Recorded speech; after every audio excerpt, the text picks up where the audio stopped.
Daisy Fox. Daisy, yes?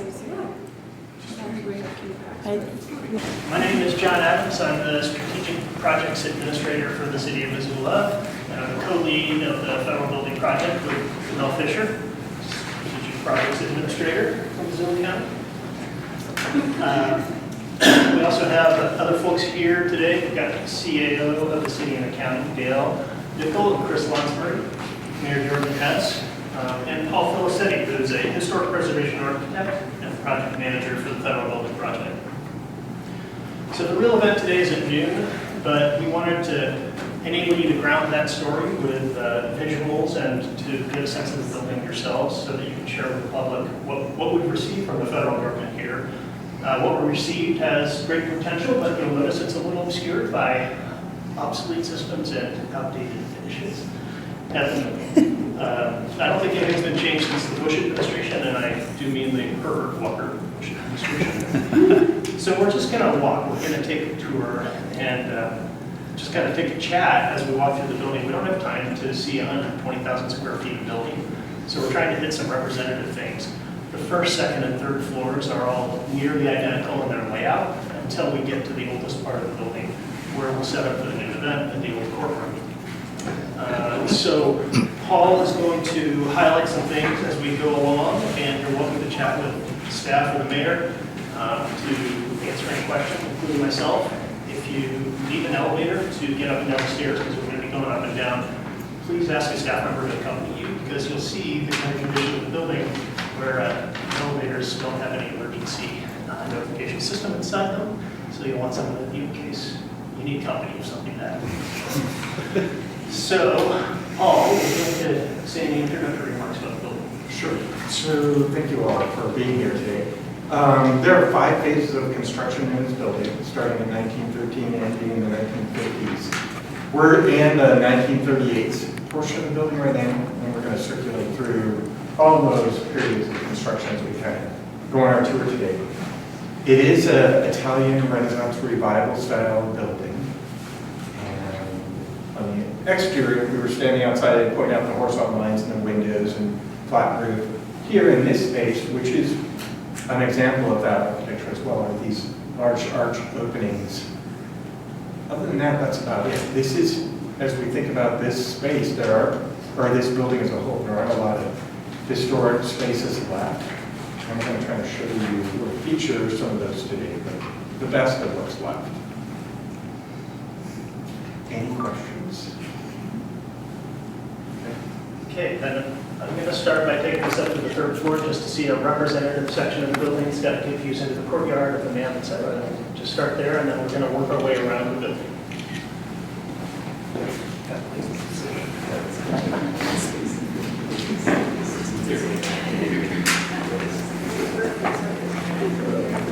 Started watching this documentary. Oh yeah. Get a guess Yeah, of what it's possible.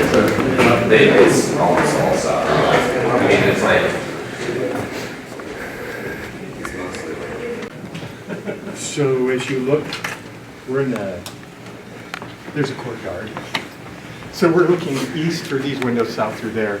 You can see the federal courtroom right there, the arch windows, which are from 1915. That's an addition. This little area with the gravel roof is an addition from the 1950s, the last addition that went on the building.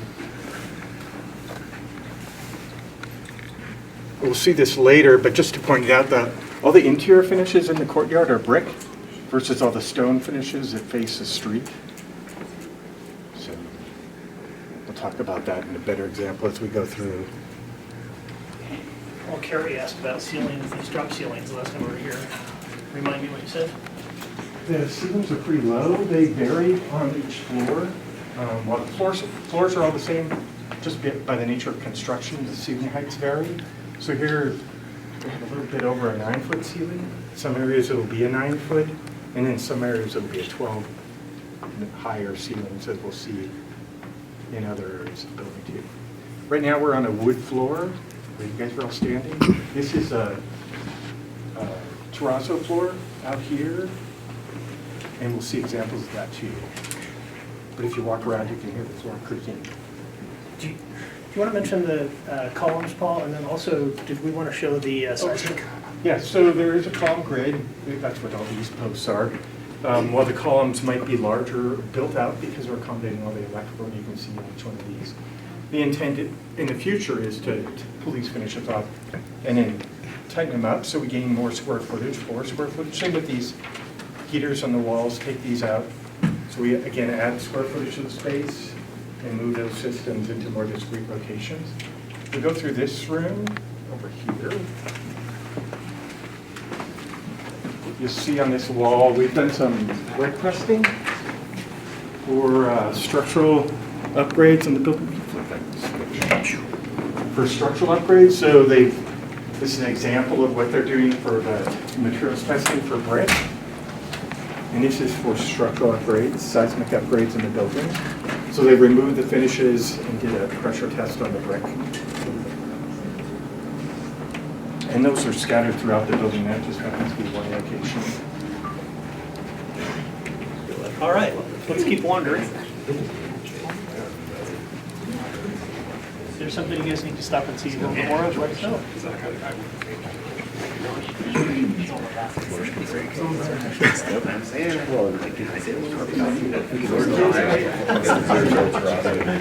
So interesting enough, the way the restrooms in the building right now alternate per floor. So we happen to be on a floor on the west side of the building where there's a men's, opposite side to be women's, and then men's here, women's below. So we're going to do some correcting of that. But if you walk into this restroom, you can see some of those original finishes, which include the terrazzo floor and the marble wall finishes in there. We'll be upgrading the restrooms for energy conservation, which include water conservation. Basketball season comes around. Oh, really? Wow. Just the first one. That is cool. Wow. So then they're gonna have. Yeah, we're gonna raise. So this building has gone through a lot of generations of changes, including complete removal of the original corridors. So we end up with this, essentially a column grid that's kind of indicating the original corridors. But in addition to that, the terrazzo floor finishes indicate the corridors, the original corridors. So they circulate all the way through. We'll see them at the end and we'll see them as we turn north. But opposite that, once you're in the office side, and this occurs on each side of the corridor, it transitions to the wood floors. Now, whether we reuse those or not is still a question. There's some implications to go along with that. One is sound, and may not be ideal in some of the office environments. The other is when they pulled out the walls, because these were offices, so there were doors, corridor offices. When they took out those walls, there's going to be damage on the ceilings and on the floor where those walls came out.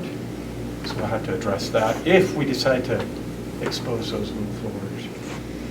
But certainly in the corridors, right now our thought is that these will be pretty clean and pretty easy to restore and bring back, so they could be exposed. So there's an example of that floor patch, like the original corridor, and we'd have to deal with that type of condition.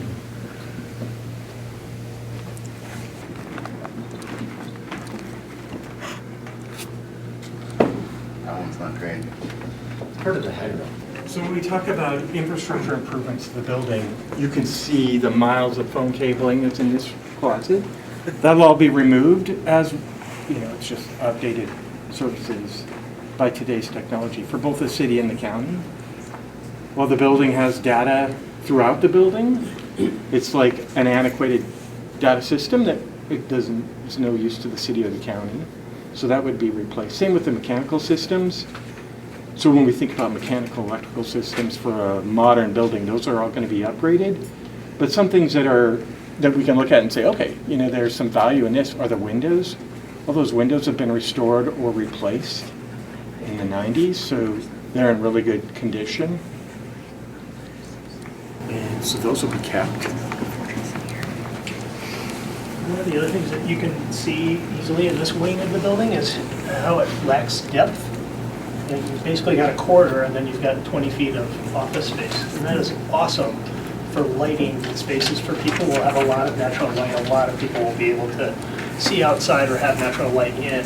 But it also creates challenges for providing services where you need a service desk, back of house, et cetera, et cetera. So really, the Broadway wing of the building is the only part of the building with that kind of depth available to us.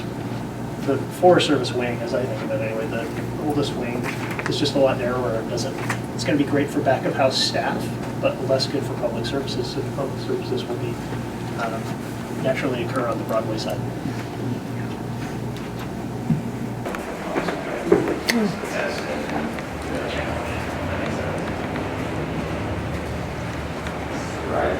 Yeah, this is my office. Yeah. This is great. This is cool. This is kind of a program space where you've got chairs with It's nice and warm outside.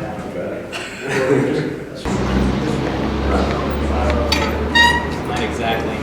It's fully functional. Right. Kind of. It's all one mechanism for all of them. That's great. Oh, that is so cool.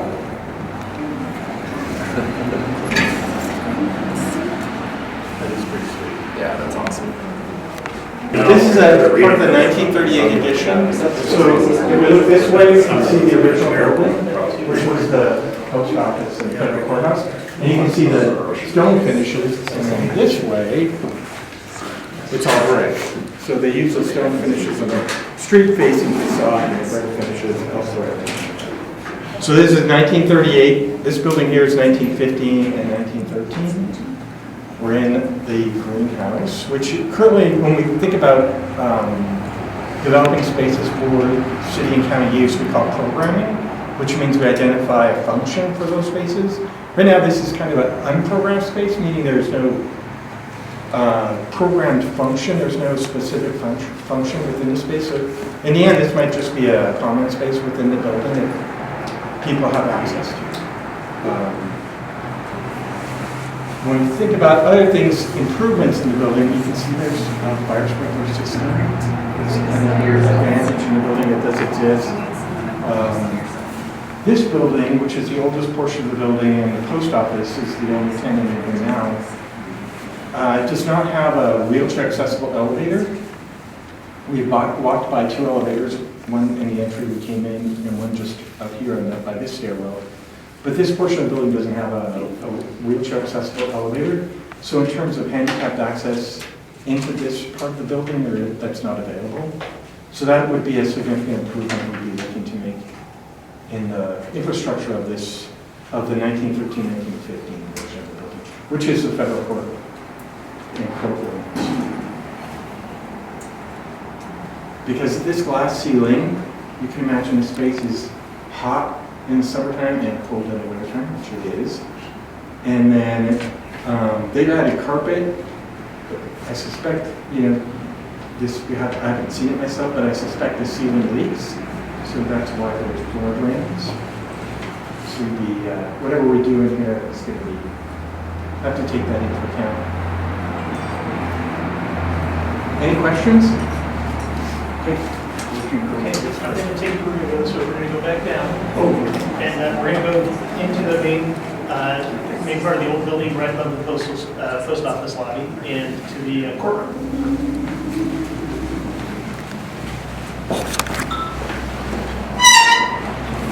Big room. Yeah. So we think this will be council chambers and DCC hearing room. Nice. No columns. Yeah, exactly. One of the few places without columns, Yeah. with a good volume of space that we can use for our meetings. What Paul thought he would use, I'll probably put them on, but, Is it a federal courtroom? yes. So they moved across the street to Russell Smith in the 80s, I want to say. I think it was the 90s. I think it was the 90s. That's a 700. See this will be the new city council chamber? This is the federal courtroom, or was the original federal courtroom. And you can see it's been altered pretty significantly with the sound panels, the carpet.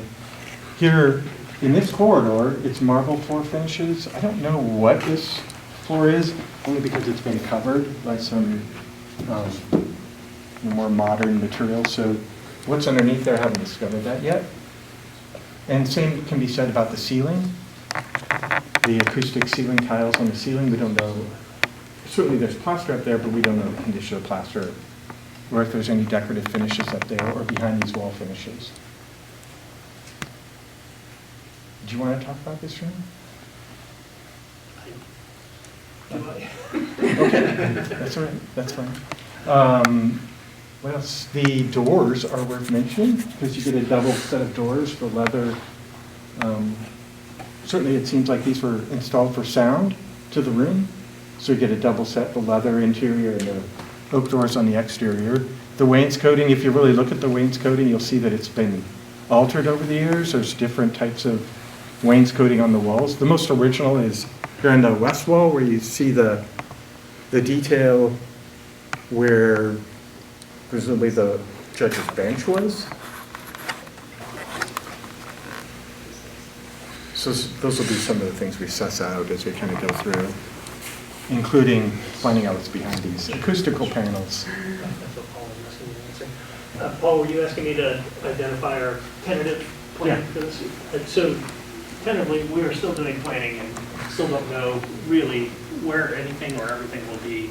But this is the room that seems most congenial for council chambers and Board of County Commissioners here in the room. So we think this would be, we'll have new, better ADA access in this post office wing, and it'll be easy for the public to come up here. And this is the best space without columns and with a good volume of space where we can accommodate that kind of larger meeting. Which makes the idea of ADA access, universal accessibility to this portion of the building even more important, which impacts this stair and elevator over coming in off the southwest corner of the building.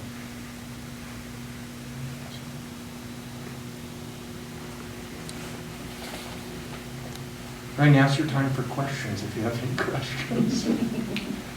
Mr. Mayor, how much of your input has been involved in this whole process, and like how much of your plan has gone into this? We've had a really good collaborative process. So Paul's team has done a lot of interviews with different departments. I was keenly interested in sort of the elected official side of things, as far as having served on council for a while, what sorts of amenities council members need. It's been a really collaborative process, so I think my input has been welcome, even if it's annoying. but I mean, I think that it's really a blank slate in a lot of ways. And one of the things that I'm most interested in is the public.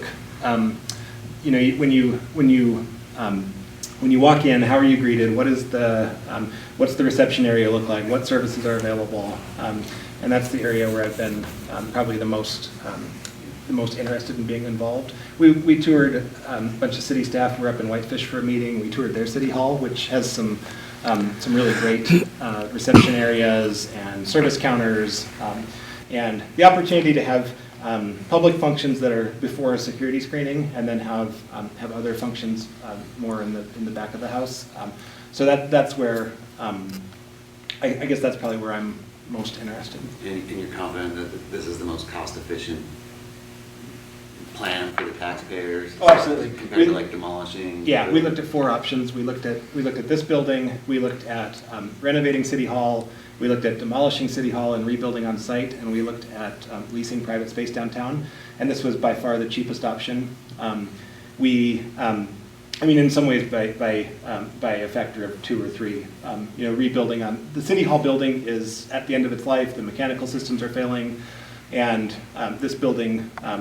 It not only preserves a historic building, it gets the city and county together. The city and the county have the same name. We're across the street from each other. We get called all the time. People come to City Hall looking for district court. People go to the county admin building looking to pay a parking ticket. I mean, we have these public interactions that where people just go where they think the service might be. So being able to consolidate everything into one building really helps with that. So there's all these benefits. It's not very often that something that is the best option and checks so many boxes is also the cheapest, but it is in this case. As cheap as this might be, how are you going to pay for it? It's still $20–40 million, right? How do you when does renovation start, and how do you fund that, and how long will that take? Yeah, so it won't be that much for the level of renovation that we're looking at. We're going to do what we call more of a backbone upgrade at first. So that'll be a lot of remediation of asbestos and lead, upgrading of electrical systems, and upgrading of IT systems, and really to get the building kind of at a baseline level of habitability. We've got, I'd defer to Dale or Chris on the latest financial projections, but we've got, it's approachable with different funding sources. So we can sell City Hall, for instance. We can stop making lease payments on the various private spaces that we have downtown at this time. We can sell city council chambers. That'll probably be a really early thing that we would do in order to finance the project. And then there's some funding through some of the state infrastructure money that came out of the 23 session, and but it'll be a variety of sources. And maybe for Chris or Dale, have you decided on how the city and the county will actually share this facility? How will the two services interact or overlap, or is there chances for efficiencies between the two governments by doing that? Yeah, I think there's actually great opportunities. One of the things that's always been challenging, as Mayor Hess just mentioned, is the fact that folks don't know where to go. And, one of the things we've talked about and Paul's exploring is kind of a one-stop lobby for folks. So whether you're coming in to pay your motor vehicle, to register your motor vehicle, coming in to pay your tax, whether you're coming in to pay a city water bill or a parking, right, that those would all have one location. The other piece that goes with that we're talking about is exploring co-locating all of the courts. With the clerk and recorder's office moving into this building, that would free up enough space potentially in the courthouse where city courts could be located, so folks would have one stop for courts, where right now they have to go. We see this all the time, again, as Mayor has mentioned, where folks come in and they have a ticket and they don't know, am I supposed to go to Justice Court, am I supposed to go to City Hall, to go to municipal court? And so there's a lot of opportunity to improve efficiencies for the general public that's coming to do something, so that they're not having to search that. And as you've gone through this building, I think I can't remember the exact term that Ann uses, but the one I always use is it's cavernous and difficult, labyrinthian, that's the word. It's like a labyrinth that's really hard to navigate, and that's fine for staff, right? But it doesn't really work for the public. So, having that idea of like one stop where the public comes in, and then when they need that higher level of service, then having them already with staff who can get them to the right location instead of having to wander. Last question that I'll ask, because I know it's going to come up, but parking. It's always an issue downtown. Courts, services, lots of parking needs down here. Where will the public park? There were 400 people working in this building with the same amount of parking there is now. We don't provide parking at City Hall. There is a parking lot that is leased. It's private.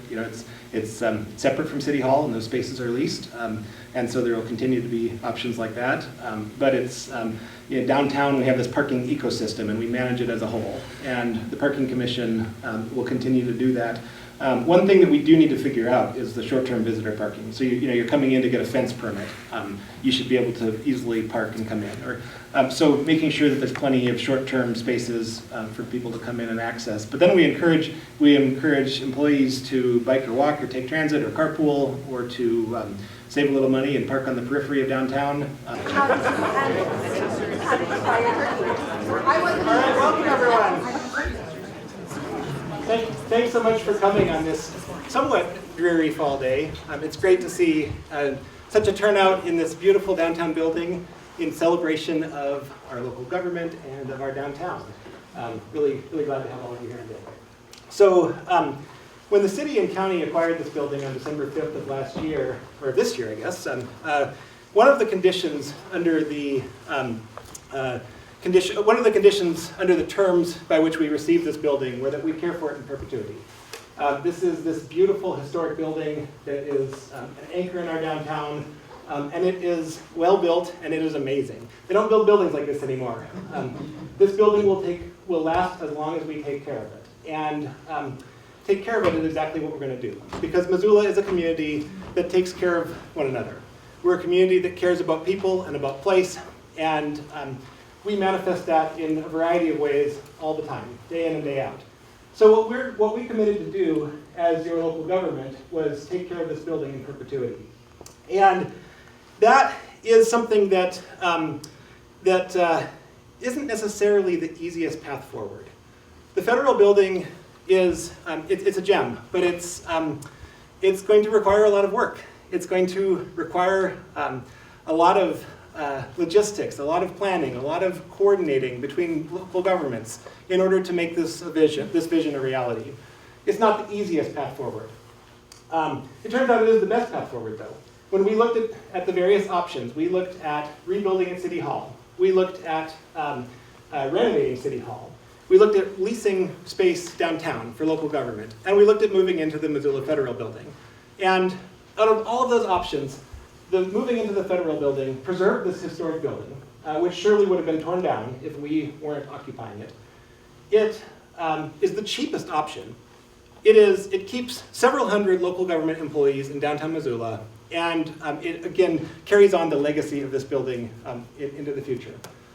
This building, again, not the easiest path, and someone in our community's history who not always took the easiest path, rarely took the easiest path, and instead did the right thing. We'll have his name on the front of this building, and that is our late Mayor John Engen.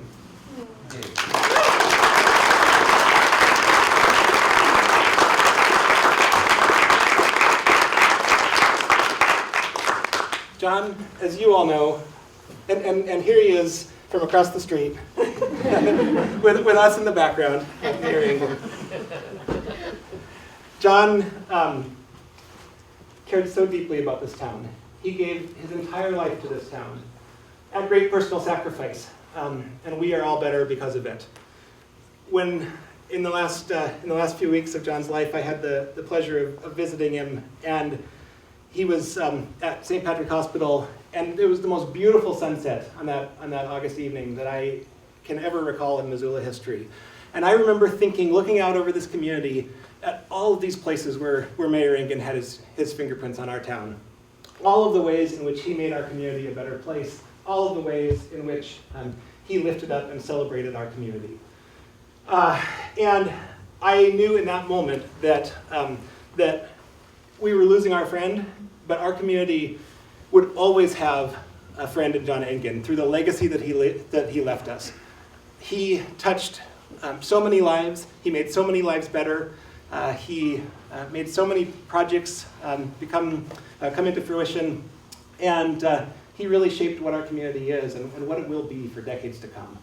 And so as we move into the next chapter of local government and begin to occupy this building, it is in the spirit of caring for place and caring for people that John Engen embodied that we will move forward. So we'll make it official, and then we'll have a few speakers here.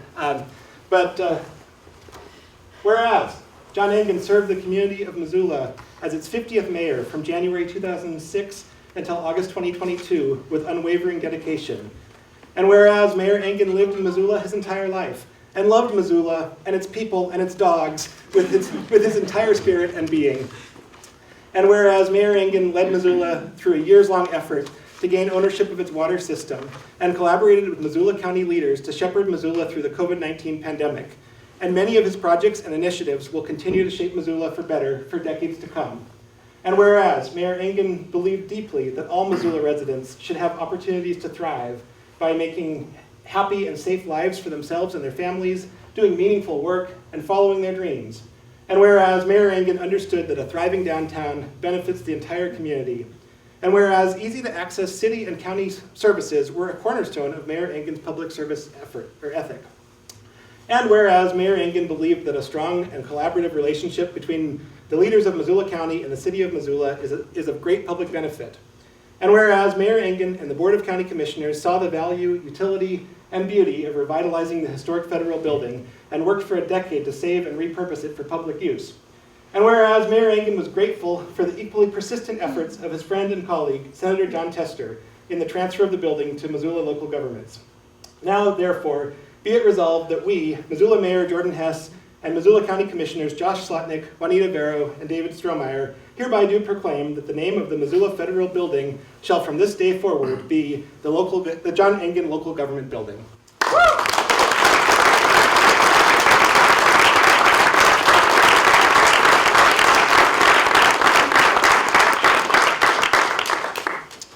It's a huge honor to be here, and really a marker of a bunch of work and time and effort spent that we could actually be in this space.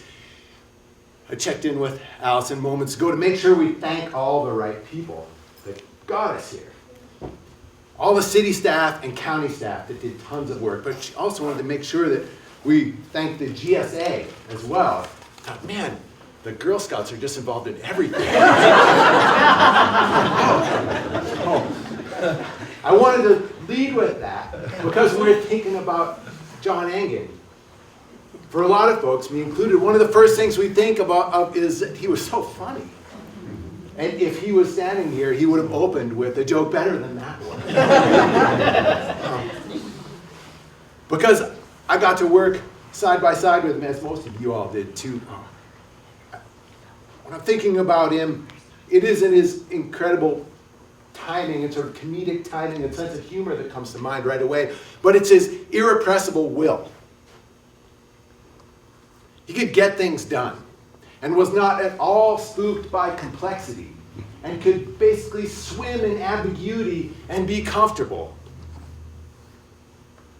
Thinking of that trait of his and this place, it's befitting that his name affixes the front.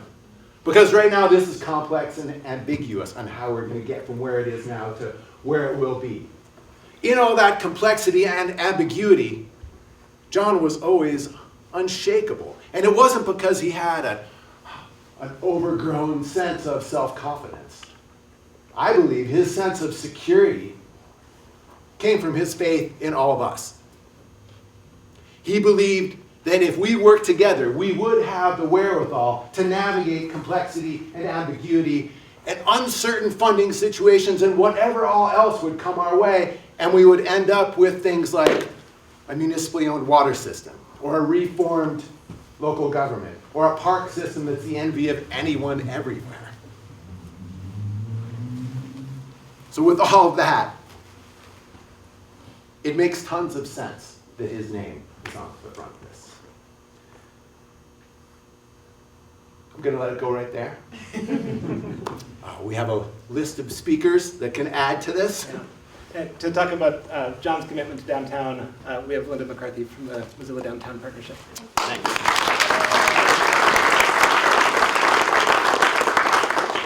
I assume these are on. My name is Linda McCarthy. I'm with the Downtown Missoula Partnership.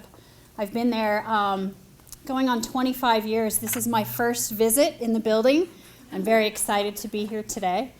And I want to tell you a little bit about this building and about, the work that's been done to get us here today. This is a building on the National Historic Register, and it first came to life in 1911 to 1913. It took 2 years to build, and there were 2 additions put on the building, one in 1929 and one in 1937. It housed the U.S. Federal Court from 1929 until the 1990s when it moved across the street to the Russell Smith Courthouse.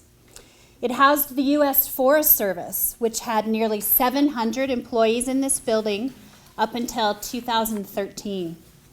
Some were transferred to New Mexico and the rest were sent out to Fort Missoula. They miss being downtown. While the U.S. Postal Service has remained and occupied a small footprint of this building, it has essentially been vacant for 10 years. I first met John Engen in the 1980s when I worked in athletics and he worked at the Missoulian. We worked together on the Grizzly Game Day program and a lot of other projects related to basketball and football. And when I started working for the Missoula Downtown Association in 1999, he was the first one to reach out to me and welcome me to downtown. Shortly thereafter, he became an entrepreneur of his own with Engen Creative and joined the MDA as an independent entrepreneur. He served on the MDA Board of Directors from 2000 to 2004 and was the board president in 2002. John was always a downtowner. He lived here, he worked here, he played here. He believed in the power of connectivity. He became a small business owner. He was very engaged in local government, supporting its people. And downtown was a place for everyone. He would be very proud of what's happening today. During his time on the MDA board, the city and the county attempted to pass a mill levy to build a safety center on Mullen Road. How many of you remember that? Moving government services out of downtown would have been devastating for our district, for our business community, and for our downtown economy. Thankfully, our public voted it down. During his 16 years as mayor, John Engen was always an advocate for downtown and for keeping local government here in the heart of Missoula. He worked closely with our leadership to develop the first ever downtown master plan in 08-09, and he was committed to ensuring the community's vision for downtown was implemented. Even before the U.S. Forest Service moved out of this building 10 years ago this month, John Engen was focused on repurposing this incredible asset. We explored and courted multiple entities, including the Veterans Administration Hospital, the University of Montana and the Montana Museum of Art and Culture, the Missoula Public Library. And we also looked at it for a grand hotel and for housing for our downtown employees. In the end, this building was intended for government. What does it mean for us today? Keeping local government in the heart of Missoula is the most important thing we can do for our downtown businesses. The city and the county each have over 800 employees, and somewhere around 70% of them are downtown workers. National data tells us that downtown employees spend an average of $5,500 in the district each year. Times that number by 1,600 employees, and that's over $800 million of direct spending. That's important for downtown Missoula, and our downtown employees are our #1 customer. Government services also attracts the public to the heart of Missoula, which is also very valuable for our downtown economy. The bottom line is this: keeping government services downtown is critically important to the vibrancy and economy of downtown, and John knew that from day one. John and his team spent years working with the General Services Administration to return this asset to active use. But it was the partnership between John Engen and Senator John Tester that made it happen. The transition of this beautiful and well-built government building, which has essentially been vacant for 10 years, is a huge victory for all of us. We are delighted and grateful that it will be known as the John Engen Local Government Building.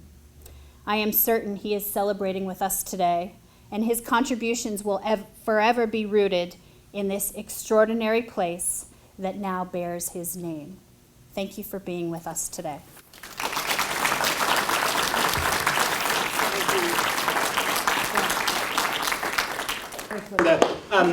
As we've mentioned, this would not have been possible without all of the help and support of Senator John Tester. And we have Arthur Pettit here from Senator Tester's office to read a letter from the Senator. Thank you.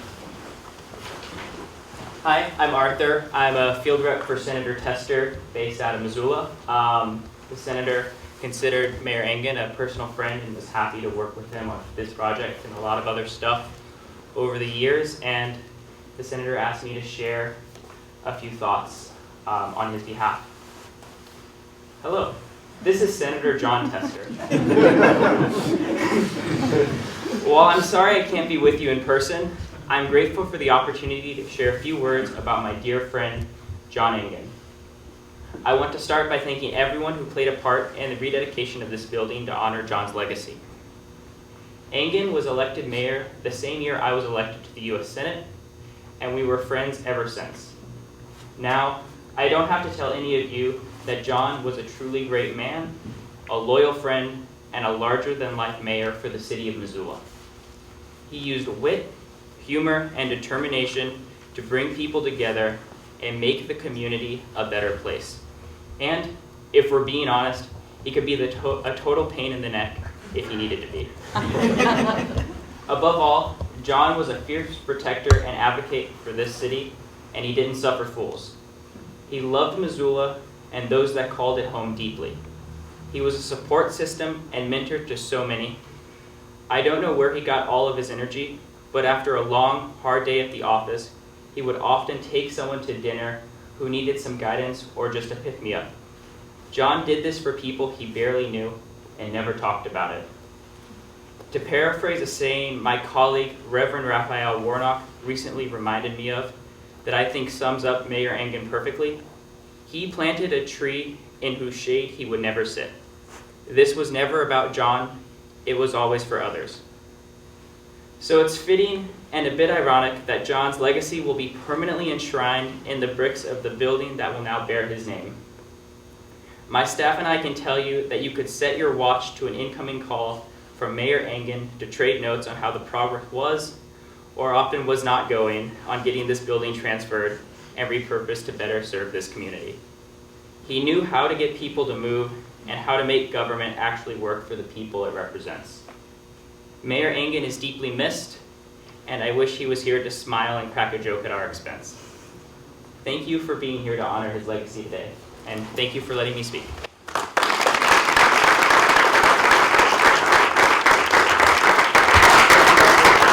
I remember seeing a photo at John's memorial of the senator and John Engen, and I don't know who said what, but they were struggling to keep a straight face in front of whatever audience they were, how they both were together.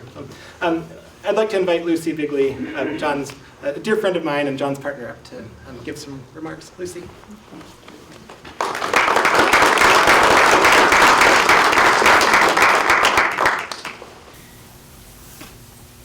I know most of you here, but for those who I don't, I had the great fortune of being John's partner for the last 7 years of his life.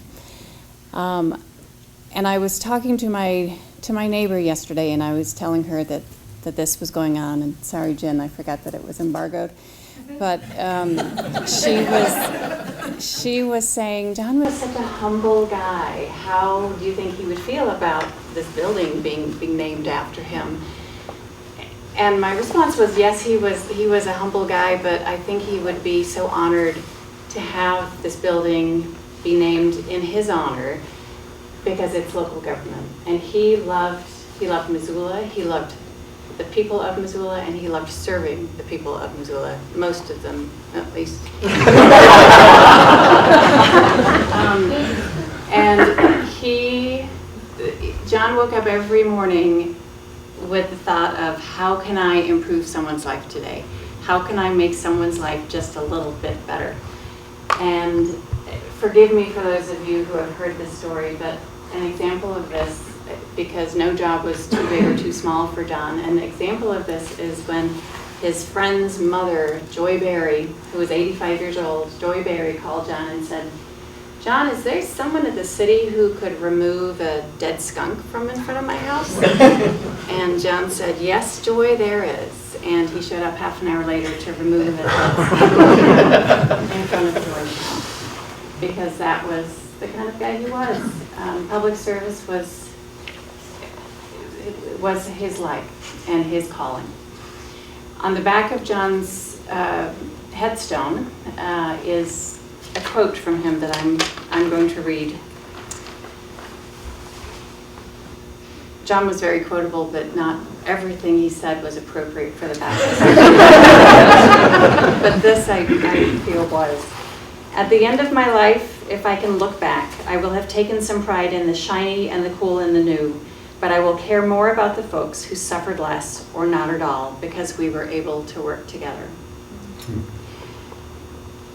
And I feel like that it epitomizes John and what he stood for, because he, again, no job was too big and no job was too small for him. So as we think of John and as we think about this dedication to him, let's not think about mourning John the man, but let's think about the legacy that he left. And I'd like to leave you with 3 things that I'm sure many of you who worked with him heard often, and that is that incremental progress matters, perfection is the enemy of good, and inaction is unacceptable. Thank you.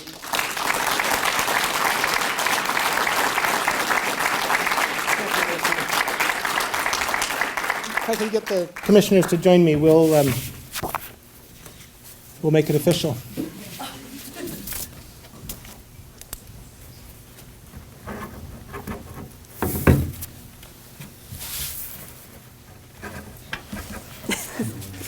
one pen.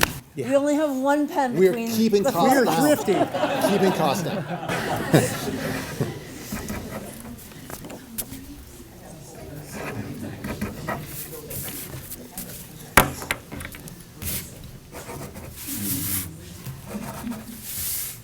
You skipped one. Oh, yeah, thanks. Slid under there. There we go.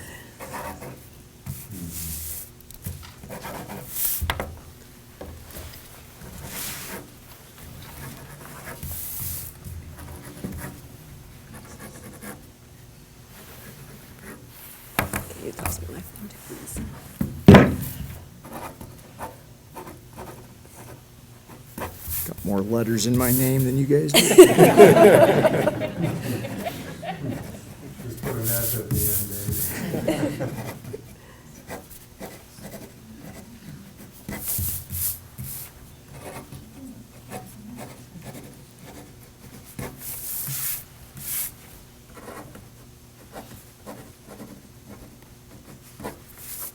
Well, I want to thank you all for coming. As John was fond of saying, take the rest of the day off.